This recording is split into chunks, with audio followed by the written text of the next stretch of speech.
gaay barke yàlla nag jot nañu waxtaan ak président Macky Sall chaque jour que jëfee ñu ngi koy invité ci sommet yi gën a mag ci àdduna bi muy tukki di dem di ñëw te ñun suñu président bi nga xam ni moom la ñu fal sëñ bi mënut a génn réew mi mënut a dem fenn avion bi sax dégg naa daa paan ndax ñàkk naaw gi muy ñàkk naaw est-ce que jotut nag Sénégal ngeen doxu ñaxtu ñu def marche nationale ñu ñaan président Macky Sall ci mbaaxam ñu ñaan président Macky Sall ci yaatoom ñu ñaan président Macky Sall ci diplomatie bi nga xam ni suñu borom may na ko président Macky Sall sénégalais yi ñu ngi lay ñaan ngir yàlla bis booy génnati ci tukki am nga fi benn gone muy président Sénégal bi ñu ko falee ba léegi def na 39 tukki indi lu ñu benn dërëm kon nag léegi dañu lay ñaan waaye gëj naa tukki lool président Macky Sall man nag ci sama kaddu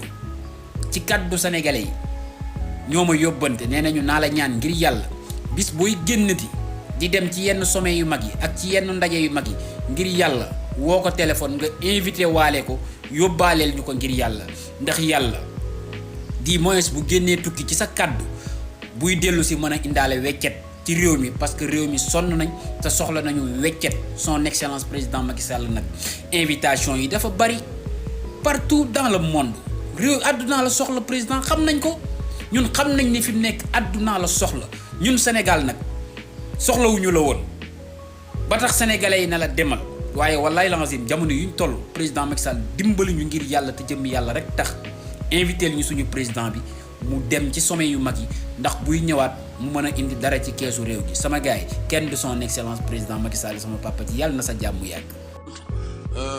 Sont les responsables de tous nos malheurs. Bien sûr, nous avons des responsabilités dans ce que nous faisons chez nous, mais nous devons collaborer, travailler en partenariat d'égal à égal avec toutes les autres parties et aussi ne pas faire de l'exclusion.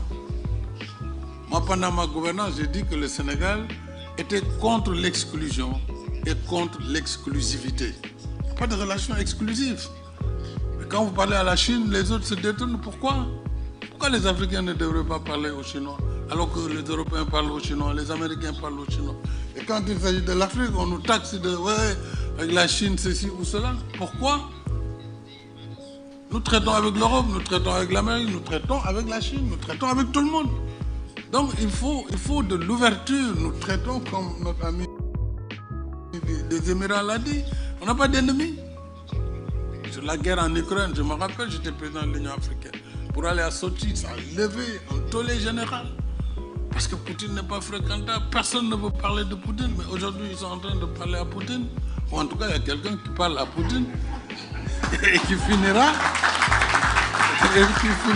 par signer avec lui. Parce que même s'il y a la guerre, il faut discuter. C'est ce que j'ai dit à nos amis. Nous ne sommes pas des ennemis dans le Sahel, vraiment. Moi, j'ai beaucoup plaidé pour que le Mali en particulier, parce qu'il s'agissait du Mali, mais dispose du soutien du Conseil de sécurité pour une force sous chapitre 7 pour accompagner la lutte du vaillant peuple malien contre le terrorisme. Depuis 15-12 ans, on le plaide, on ne l'a pas. Jusqu'à ce que tout ce qui est arrivé est arrivé. Et finalement, la sortie de l'aménagement, etc., etc. Les pays du Sahel vivent une situation injuste.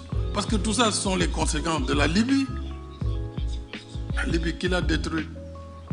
Et la conséquence, c'est le terrorisme. Et c'est encore nous qui subissons. Voilà, c'est un sujet très long, je vais m'arrêter là.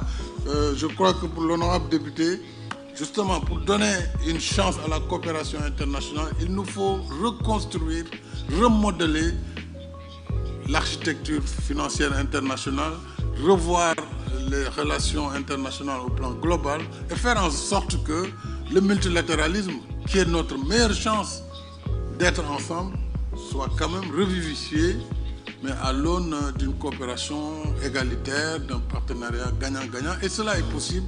Et moi, je suis un fervent défenseur de ce multilatéralisme inclusif et qui soit au service de l'ensemble des pays. Je vous remercie. Merci. mu ne ma jël kattan bi am may sam benn doom waaye léegi boo Amadou Sall bu ko gaa yi taxañee ñoxte ko indi ko teg ko mu ne leen sa papa ma ko may lu ñu ci mën pour gis nit booy gis nit nañ dëggu quoi nañ dëggu ñun li ñuy xeex ñun xam nga ni gars yi ñuy dóor moom temps bi moo tax ñu doon jàkkaarloog Macky Sall moo doon jàkkaarloog ñëpp mais possibilité yéen i may ba ñu mën a lubal xaalis mu seey ba dara doon ci fekk Amadou Sall yor woon benn fonction Karim Wade ay fonction la yoroon ñu def ko ministre du ciel de la xaw ma lan ak lan lépp Karim Wade lan la génnee ci moom dank laa wax dank génne wuñ ko ñu léegi Karim Wade la ko lekk te fii kenn ñemewul weddine Karim Wade dóoru moon temps bi lan moo taxoon ñu taxaw jàkkaarloo Ousmane Sonko parce que Karim Wade dafa ñu jàngal parce que le passé dafa ñu jàngal ñu jàng ci jàng boo xam ñu ne lii yëpp li ko waral du dara lu parce que le président nga xam mooy bàyyi Karim Wade il a les possibilités moom en tant que président du Sénégal il a ses fonds politiques caisse noire mooy problème bi pouvoir du président mooy problème bi kon ñun problème bi du problème ay nit du problème Macky Sall du problème Karim Wade du problème président problème lan la mooy texte yi leen may mën a seey ñoom ne mën a teg ne mas ni Fantomas nga xam lépp mu leen ko jël dugal ko ci biir fonds politique dugal ko ci pouvoir président bi loolu si mën booy Amadou Sall su ñëwee toog ñu ne ko mu ne sama papa moo ko may loolu si mën mais est-ce que problème aussi nekkul foofu. parce que moom la wax na. te c'est intéressant li nga wax foofu lay dellu si waat est-ce que nekkul foofu. foofu la ma ne léegi nag kon ñoom bu ñu demee ba balaa ñuy topp Karim Amadou Sall balaa ñuy topp diw nangam Karim Wade daf leen waroon doy comme leçon li ñu waroon def mooy xam lu ñu waroon def ñoom mooy fexe d'abord bu dee dañu sincère Sénégal tax leen jug li ñu war a njëkk a def mooy li ñu engagé wu ñun seen parole seen kàddu yi ñu engagé woon diggante ñun ak ñoom par rapport ak texte yi nga xam mooy may nit ki mu mën a président bi nit kese la am tous les pouvoirs du monde lu ko neex am fonds politique 80 milliards mën a dugal lu ko neex ku mu neex bu ko neexee léegi mu woo la léegi may la benn terrain fii ba pare boole client bu koy jënd terrain bi nga jaay client bi 2 milliards nekk nga milliardaire mais taxi moo may loolu président bi. loolu du ngeen ko weddi waaye léegi kooku yow naka lay amee doomam moom mu nekk milliardaire te am 80 milliards yoo xam su ko nekk sotti ci essence taal ba noppi doomam di nekk benn Karim Gueye di taxale. mais problème bi Karim mais c'est impossible. donc ñun non loolu c'est impossible. oui. Ce que j'aimerais bien savoir parce que aujourd'hui CENTIF moom moo génnee rapport au fait. est-ce que waaw man je suis xam nga yow yaa ngi wax yaa ngi nekk ci Cour des comptes di insister di ma wax ay CENTIF après le rapport après rapport yi et tout fan la rapport bi jëm rapport day jógee directement foofu CENTIF rek dem jubali kër Amadou Sall. fan lay jaar tontu leen ma. waa CENTIF ñoo convoqué Amadou Sall. non mais dossier kan mooy mettre des poursuites dossier bi day dem ci loxo mi yoon. kan mooy yoon c'est-à-dire affaire yi nañ ko teg si yoon nañ waxante yàlla tax rek après CENTIF bu ñu paree seen rapport ba pare dañ koy jël jébal ko kan dik après dik kan la koy jox kan mooy mettre des poursuites. il y a le pôle judiciaire financier. waaw après pôle judiciaire financier dafa am après lépp day tourner après ça va de ci loxo procureur la jëm mooy mettre des poursuites dafa am décision yoo xam ci ñoom lay jógee procureur mooy taxaw moom mooy def réquisition bind ko jox ko alkaati yi moo xam gendarmerie wala police ñu dem jëli Karim Gueye wala ñu ne Karim Gueye ñu jox ko convocation pour mu ñëw. Dans la proposition de mise en accusation proposée par le député Guy Marius Sagna, ça te fait un peu rire. Moi, je le sens.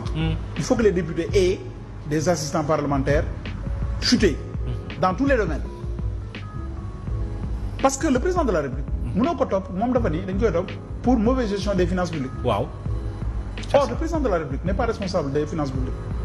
Le président n'est plus ordonnateur depuis 2004. Depuis 2004 au Sénégal, le président de la République n'est plus ordonnateur en vertu du droit communautaire CEDEAO. L'ordonnateur du Sénégal, c'est le ministre des Finances, qui s'appelle ministre des Finances et du Budget, ou ministre des Finances et de l'Économie. Mais c'est le ministre des Finances qui est ordonnateur du budget national. C'est ça. Avec les lois programmes qui sont nées il y a quelque temps, de nous donner responsabilité à chaque ministre de gérer son propre budget. Eux, ils sont leur ordonnateur propre. Donc, vous l'avez dit, kenn du laaj président noo yore woon koom parce que yorul gérewul président yenn saa yi man j'étais conseiller day laaj xaalis finance na ko amuñu xaalis oui le président a demandé ñu jënd ay oto ñu ne ko amuñu njëgu oto xaalis amu fi c'est-à-dire c'est lui le président de la République. Ouais, programme la yorul xaalis bu muy gérer quand même c'est le ministère des finances ñoom la ñu wax le MEF c'est le plus puissant en matière financière dans ce pays dañ koy toog di ko subor di ko ñaan quoi c'est-à-dire ministre de l'économie man daanaa toog damay wax daal pour ngeen xam quoi mais gis benn premier ministre sax bu toog ministre ne ko mais non sarax ma rek dimbali ma ci lii parce que moom mooy décider gars yi validé kon kooku il est puissant financièrement donte politiquement subordonné premier ministre la subordonné absolument président de la République mais ñoom ñoo yore koom bi donc bu laaj am moom ngay laaj donc Guy Marius dafa def erreur président de la République kenn mu ko toppee ci gestion financière parce que géré wul xaalisu réew mi. Deuxièmement. oui. dafa am ay ministres yoo xam ne ñoom ci ni ma leen gisee biñ fi amee fukki fan ak nangam dinañu nekk ay nit yu ñuy xàmmee ci seeni façon liggéey ñu ne ma ban ma ne ku ñëpp coowandoo rek xamal ne li nga wax baaxul ma cité ko moom le ministre chargé de la communication de porte-parole du gouvernement ak le ministre des affaires étrangères te kii déjà bu yàgg la wane boppam ci ni mu nar a doxale parce que dëgg dañ ñoom ñëpp laay wax ku ci nekk boo ñëwee ci benn béréb boo yeewoo li ngay jëkk a def comme yaa toxu si da ngay laaj kër chef de quartier ñi nga jël loolu kër ak ñi nga denn nga wax ak ñoom seetlu ngeen nga defu ko mais mu ngi jublu ci li mu bëgg mooy arrêter ay presse mais il faut ñu nangu ne ki ba Sénégal nekkee ba léegi te dama wax ne ci bi ma bindee ma ne dina gën a siiw Obey Diop am na sax ñu bind tontu ma ne ma kan mooy Obey Diop qui a été ministre de l'information de Senghor alors donc loolu moo lay wane moom d'abord am na problème parce que moom mooy conduire politique bi am na problème la politique de l'information n'est pas assez définie dara leeru ko ci kenn xamul plan d'orientation bi nga xam ne moom la ñu jox le secteur de l'information et de la presse. ni ñu bëgg a doxalee mbir yi li nit ñi doon njort nag di ko wax ba léegi dafay gën a confirmé wu. mooy la. mais fayanto Amadou Ba lan lañ ko dénkoon Amadou Sall Timos. bu Macky Sall. waaw luñ ko dénkoon. yéeguma de. ok est-ce que sur une base d'accusation de xawma entreprise ban jarbaat bi xawma nee na lan tudd ay ñoom Ismaïla Madior Fall tudd ñeneen ak ñeneen genre affaire yooyu c'est-à-dire quelqu'un boo xamante ne yoru woon dara lan nga ko ci mën a woowee en fait man je veux juste comprendre parce que droit du sama domaine maîtriser wu ma trop justice xaw ma ci sax dara je dirais maintenant comment est-ce possible c'est-à-dire moom nga woo ko ci loolu c'est-à-dire su fekkee suñu dernier public la laal comment est-ce possible mu laal ko moom comment il est responsable dans ça loolu il faut ñu expliquer ko il faut nag yat bi ngay dóoraatee Zeyna waxal ma ñii ñu jiite yat bi ñu yor di ñu ko dóoree yat boobu tôt ou tard dafay wadd wala ñi ngay dóor fuqarti ko te boobaa buñ mel ni yow mën nañ jëloo ko dóor de waa loolu ñu ngi koy bàyyi xel te ñi ñuy jàpp di dóor parce que dañoo am benn haine bu extraordinaire ci Macky Sall Macky Sall peut être encore une fois président de la République du Sénégal. kañ. xaw ma ne mën na nekk est-ce que ñu ngi koy bàyyi xel parce que yooyu dafa mat a bàyyi xel boo nekkee njiit. que Macky Sall mën na fi nekkaat président. est-ce que xam nga ne falu ak folleeku moom ñàkk ak am ñooyam c'est-à-dire sorewuñu comme bën a puso ñi ngay yoree tey xaalis ba sa poche yi fees dell nga xëy suba rek banque ñu fal la tey suba rek sa nguur daanu wala ñu jël nguur gi ci yow. Macky Sall jël nañ nguuram ba mu dem. waaw moom laa lay wax ma ne loolu dafa gaaw moo tax kii yor da ko war a bàyyi xel diggante boobu. yow 12 ans Macky Sall yi comme xef-xef bi ak gaaw ci ñun buñ la naan 12 ans la def sax mais da nga naan comment. après boo calculé waatee nga xam ne 12 ans la def. maintenant léegi li ma tàmm di wax imaginer ñi nga xam ne dañuy mos dem sëgëm 12 ans moo yàgg. ñu war a mos dem